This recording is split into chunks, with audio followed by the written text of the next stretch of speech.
माननीय उपमुख्यमंत्री अजितदादा पवार ज्यावेळेस मालवणला गेले होते त्यानंतर पत्रकारांशी संवाद साधताना ते हेच वाक्य त्यांनी अधोरेखित केलं होतं की यामध्ये हलगर्जी झालेला आहे, हलगर्जीपणा, आणि यावर आता या अहवालाच्या माध्यमातून शिक्कामोर्तब झाला.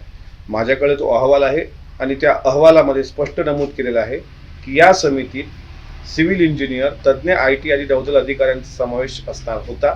शिवाजीराजांचा पुतळा उभारल्यानंतर त्याची योग्य पद्धतीने देखभाल करण्यात आली नाही, त्यामुळे हा पुतळा कोसळला.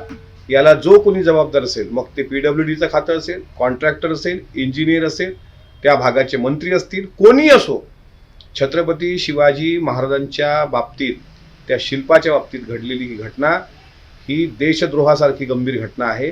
त्यामुळे जो अहवाल आलाय तो अहवाल, त्यावर तात्काळ कारवाई व्हावी आणि जे याच्यात दोषी असतील, कोणी असो, त्याला सोडता कामा नये. कारण छत्रपती शिवाजी महाराजांपेक्षा कुठलाही नेता, कुठलाही पक्ष, कुठलाही विभाग हे मोठं असू शकत नाही.